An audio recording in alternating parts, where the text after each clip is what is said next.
ഇതിനു മുന്നേ കുറച്ച് നാൾക്ക് കുറേ ഇൻ്റർവ്യൂസ് ഒക്കെ കൊടുക്കുമ്പോഴും അല്ലെങ്കിൽ ഇത്തരത്തിലുള്ള വരുമ്പോൾ ലെന പറയുന്നത് പലർക്കും മനസ്സിലാവുന്നില്ല. അയ്യന്റെ മോനെ എന്തൊക്കെയാ കുട്ടി പറയണേ എന്ന് ചിലർ പറയും. ചിലർ പറയും ലെന കിളി പോയി എന്നാ തോന്നണേന്ന് പറയും. ഭയങ്കരം തന്നെ. ചിലർ പറയും, ചിലർക്ക് അത് ഒരു രീതിയിലും ഡൈജസ്റ്റ് ചെയ്യാത്ത വണ്ണം. ഇങ്ങനെയൊക്കെ പലർക്കും പലരുടേതായിട്ടുള്ള അവരുടെ വേർഷൻസ് പലതും ആയിരിക്കാം.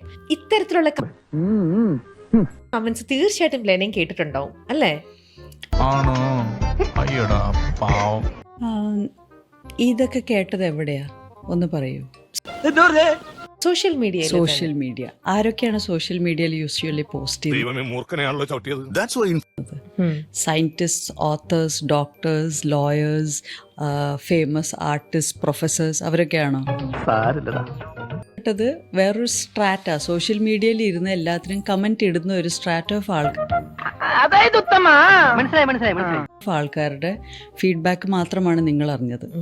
ഞാൻ അറിഞ്ഞത് fighter pilots, astronauts, scientist, writers, authors, poets, ഭയങ്കര വേറെ മേഖലകളിൽ വർക്ക് ചെയ്യുന്ന ഒരുപാട്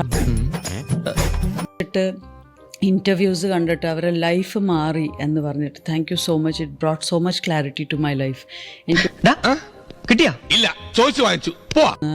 പിന്നെ ട്രോളന്മാർ എല്ലാവരും ചെയ്ത ഒരു ഉപകാരം എന്ന് പറയുന്നത്, ഇവർ ബഹളം വെച്ചതുകൊണ്ട് സാധാരണ സോഷ്യൽ മീഡിയ അധികം ശ്രദ്ധിക്കാത്ത ഈ വേറെ മേഖലയിലുള്ള ആൾക്കാരൊക്കെ ഒന്ന് ശ്രദ്ധിച്ചു.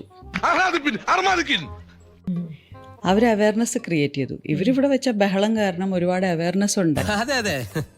മുഴുവനും ഇരുന്ന് റീൽസ് സ്ക്രോൾ ചെയ്യുന്നവർ അവരുടെ ലൈഫ് ടൈം വേസ്റ്റ് ചെയ്തുകൊണ്ടിരിക്കും.